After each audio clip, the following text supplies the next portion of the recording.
જ્યારે ઠાકોરજી પોળે ત્યારે ઉષ્ણકાલના પંખા અને શીતકાલમાં અંગેઠી રાખવી જરૂરી છે. ભોગ સરાવ્યા બાદ ઠાકોરજીના આચમનનું જલ લેવાય. જો એક વાત સમજો કે આપણે જે સેવા કરીએ છીએ એ જ્યાં સુધી આપણો સેવાનો અવસર છે ત્યાં સુધી ટેકનિકલી આપણી સેવા છે. ટેરો લીધો તે પછી આપણી સેવા નથી, વ્રજભક્તોની સેવા છે. તો શિફ્ટ બદલાઈ રહી છે. જેમ ઇન્ડસ્ટ્રીઝમાં શિફ્ટ બદલાય ને, તો શિફ્ટ બદલાયા પછી તમારે કંઈક એડિશનલ કરવું હોય તો કરો, બાકી આવશ્યકતા નથી. જેની શિફ્ટ આવી હી વિલ ટેક કેર. ડૉક્ટરમાં પણ શિફ્ટ બદલાય હોસ્પિટલમાં, તો તમે જ્યાં સુધીની ટ્રીટમેન્ટ કરી હોય ત્યાં સુધી તમારી, પછીથી જેનો શિફ્ટમાં જેનો નંબર આવ્યો, એ જ વાત ઉપર આવી રહ્યો છું કે આ જે છે કે અનવસરમાં જે આપણે સેવા કરીએ છીએ તે આપણી સેવા નથી, શિફ્ટ બદલાઈ રહી છે. એટલે જ તો આપણે સેવાનો અનવસર કહીએ છીએ. હવે પરાણે આપણને કાંઈક તેમાંય કરવું હોય તો ગુનો નથી અને કરવાની આવશ્યકતા નથી. કોઈ પોતાના ભાવથી અતિરેક કરે, જેમ ઘનશ્યામજી આખી રાત પંખો કરતા હતા. હવે ઘનશ્યામલાલ આખી રાત પંખો કરતા હતા, આપણે આખી રાત પંખો કરવા ઠાકોરજીને જઈએ તો બીજે દિવસે મંગલા જ નહીં થવાય આપણાથી. એટલે ખોટી રીતે એને ચગાવવાની જરૂરત નથી ઇસ્યુને. મૂળ મુદ્દો સમજવાનો એ છે કે જ્યારે સેવાનું અવસર છે ત્યારે સેવાની શિફ્ટ આપણી છે, અને જ્યારે સેવાનો અનવસર છે ત્યારે સેવાની શિફ્ટ વ્રજભક્તોની આવી છે. સો વ્રજભક્તો આપણા કરતાં સારી કેર લેશે આપણા ઠાકોરજીની, કેમ કે આપણો લાલો જે છે તે વ્રજનો લાડીલો છે. એ ભાવથી આપણે ઘરમાં એને પધરાવવા જોઈએ.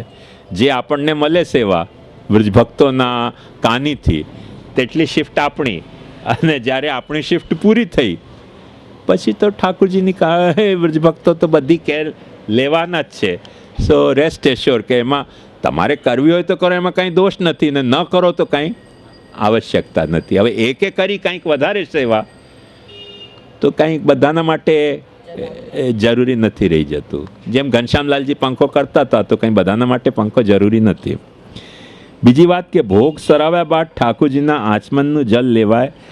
આપણે ત્યાં એકચ્યુઅલી એમ કહેવામાં આવ્યું છે કે ઠાકોરજીને જે ભોગ ધરવામાં આવે તેનું આપણે પ્રસાદ લઈએ છીએ. જે ઠાકોરજીને શુદ્ધિ માટે છે તેનું આપણે પ્રસાદી નથી લેતા.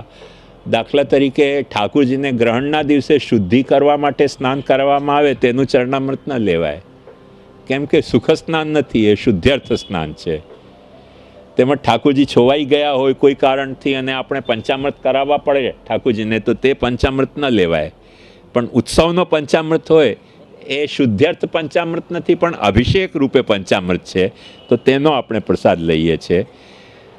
તો સ્નાન હોય કે પંચામૃત હોય કે આચમનનું જલ હોય, એ પ્રભુને શુદ્ધ્યર્થ છે, મુખ શુદ્ધ્યર્થ આચમન છે. તો એ પ્રભુને સુખાર્થ નથી પણ શુદ્ધ્યર્થ છે, તો શુદ્ધ્યર્થનું આપણે પ્રસાદી નથી લેતા. એવી રીતે ઠાકોરજીને કાંઈ પરિશ્રમ થઈ ગયો હોય અને આપણે કાંઈ શીરો ભોગ ધર્યો હોય અને એનો પ્રસાદ લેવાનું કહીએ તો પછી લોકો ચતુર છે, રોજ પટાકશે ઠાકોરજીને, રોજ શીરો ભોગ ધરશે અને રોજ ખાશે કે આ શીરાને આવી સુખ ક્યાંથી મળે. એમાં ઠાકોરજીએ બિચારાએ પડવું રોજ તમને શીરો ખાવો છે. શીરા માટે સાધુ થવા જેવું થઈ ગયું ને, સેવક થવા જેવું. તો એ આપણે ત્યાં લેવામાં પ્રોહિબિટેડ છે કે જે ઠાકોરજીને સુખાર્થ નથી પણ પરિશ્રમ નિવારણાર્થ છે કે શુદ્ધ્યર્થ છે, તેનો આપણે ત્યાં પ્રસાદ નથી લેતા. એની પાછળનો ભાવ એવો જ છે કે એને ઘેલછા ન જાગે આપણા હૃદયમાં. બાળકો કાઠિયાવાડમાં કૂવાની પાળ ઉપર બેસીને ચંપસ આપતા હતા અને વૈષ્ણવનો ધડો એવો આવ્યો કે બાળક કૂવામાં પડી ગયા અને વૈષ્ણવ કહો કે ઓહો કૂવો પ્રસાદી થઈ ગયો, ચરણામૃત લો. બાળકે કે ભાઈ કાળો મને કાળો પડી ગયો કૂવામાં, એટલે ચરણામૃત તો લઈ લે, કાઢ્યા પછી ચરણામૃત કેવી રીતે લેવાય?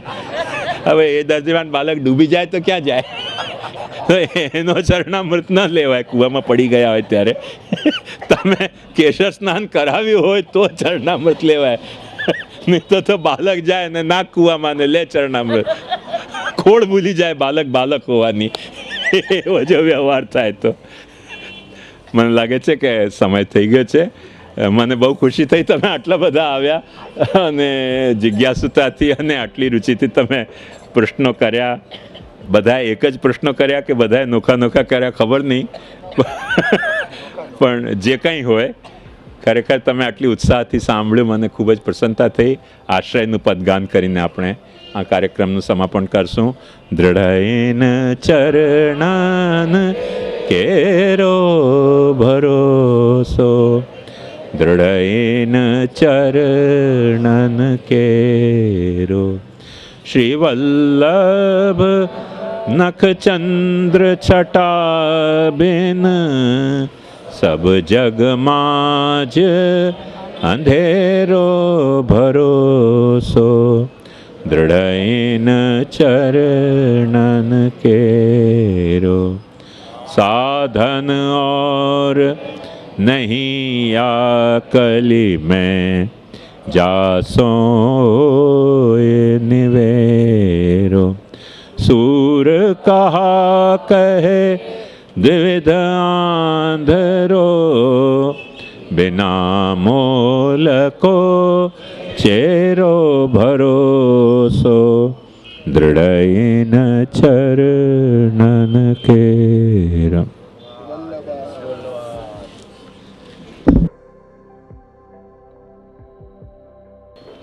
કે એ તમારા ઇન્વોલ્વમેન્ટ ઉપર નિર્ભર કરે છે. તમારો આધિભૌતિકમાં પર્સનલ ઇન્વોલ્વમેન્ટ કેટલો, મેં મારી આંખે જોયું છે.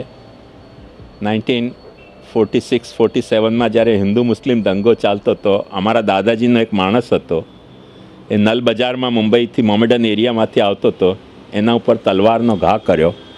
આ આખો લોથડો એમ લટકી ગયો. એ લટકેલા લોથડાને રૂમાલથી બાંધીને નલ બજારથી અમારા મોટા મંદિર સુધી ચાલીને આવ્યો. આપણે તો ઢેર થઈ જઈએ, આ જો લોથડો લટકી જાય ઢેર થઈ જશું આપણે. પણ એણે કેટલો કંટ્રોલ વાપર્યો હશે કે એ જે પેન થતું હશે, પેન નહીં થતું હોય, એ કાંઈ પથ્થરનો તો નહોતો ને, જીવતો માણસ હતો. પેન થતું હશે પણ પેનમાં એ ડિસઇન્વોલ્વ એટલો હતો, અથવા તો જાન બચાવવાની એની ધગશ એટલી હશે કે એને અમારા ઘર સુધી લાવી શકી. પછી દાદાજી એને હોસ્પિટલ લઈ ગયા. એટલે માણસમાં જે વખતે ઇન્વોલ્વમેન્ટ હોય છે, મેં મારી આંખથી જોયું છે. અમારે સંડસ રોડ ઉપર એક હોટલ હતી, એમાં આગ લાગી રેસ્ટોરાંમાં. એ રેસ્ટોરાંના માલિકની તિજોરી અંદર રહી ગઈ હતી. એમાં કેટલા હતા તો ભગવાન જાણે. બધા એને રોક્યો કે નહીં અંદર જાય. એણે કહ્યું પોસિબલ જ નથી. અંદર ગયો ને ખતમ થયો. એમાં તિજોરીમાં ઇન્વોલ્વમેન્ટ એવો હતો. આવ્યો ને ખ્યાલમાં? તો એ જે આપણો ઇન્વોલ્વમેન્ટ છે ને, એનો સૂતક છે. જો આપણે ઇન્વોલ્વ ના હોય, એક મિનિટ હું ખુલાસો કરું. જો ઇન્વોલ્વમેન્ટ ના હોય ને તો સૂતક નથી. હવે આપણો ઇન્વોલ્વમેન્ટ જ નથી. દાખલા તરીકે ઘણા લોકો એમાં આર્ગ્યુમેન્ટ કરતા હોય છે કે જે મરી ગયો તેને અમે જાણતા નથી, તેથી અમને સૂતક નથી.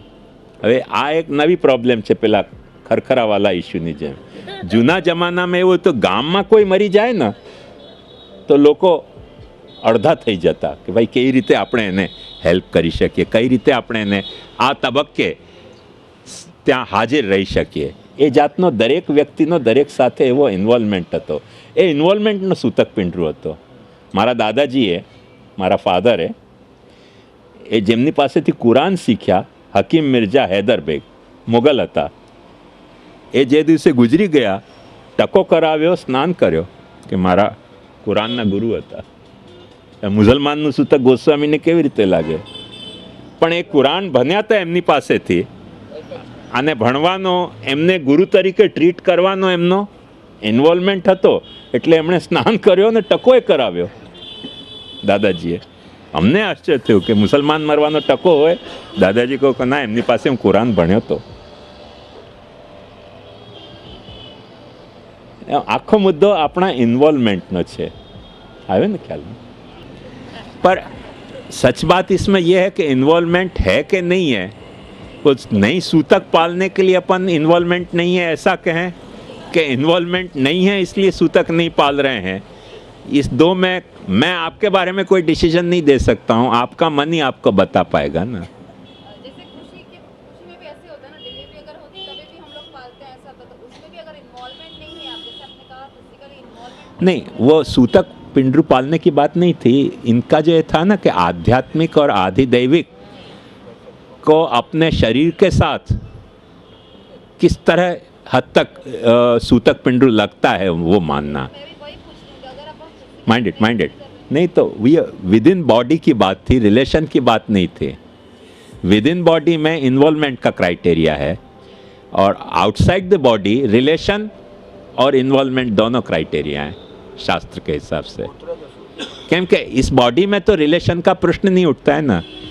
You can never be unrelated with your body, you are within your body. So the only criteria left for you is your involvement. जैसे मैंने वो अपने दादाजी के आदमी की बात कही कि उसको यहाँ तक भी, जैसे झांसी की रानी और जो सिकंदर से लड़ा पुरु, 16 घाव थे, लड़ रहे थे। अपने को एक सुई चुभ जाए तो अपन भाग जाएंगे, क्यों?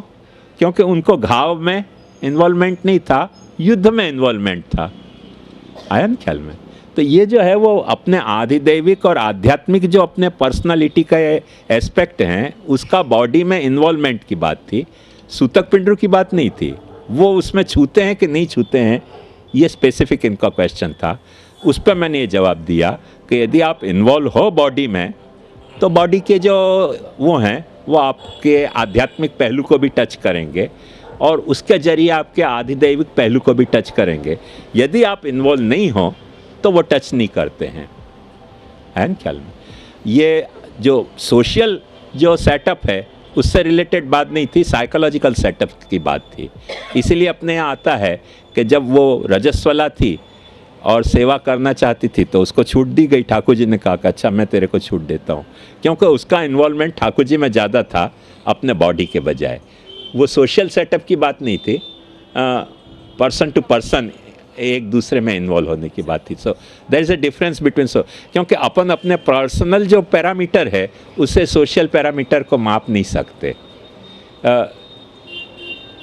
हिपोक्रेसी से अलग बात है, हिपोक्रेसी किए बिना यदि मापना हो तो पॉसिबल नहीं है।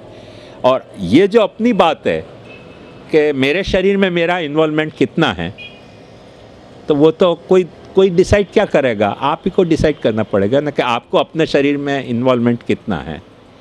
बहुत सारे हमारे किशनगढ़ के दरबार के लिए ऐसा कहा जाता है कि जब उनका पोलो खेलते हुए हड्डी टूट गई, उस जमाने में एनेस्थेसिया, लोकल एनेस्थेसिया थे नहीं, तो लंदन में उनका ऑपरेशन होना था हड्डी का। तो उन्होंने पूछा कहीं कर रहे हो? ने कि ऑपरेशन करवा, बेहोश कर रहा था ने। उनके मैं कहीं बाणिया छा काटो? कहा मैं क्षत्रिय हूँ, बेहोशों के ऑपरेशन नहीं करवाऊंगा, होश में ऑपरेशन करवाया। उनको था ऐसा, करवा लिया। आज अपन की है ताकत। तो ये पर्सनल इश्यू है, वो सोशल नहीं हो सकता है। आया ना ख्याल में?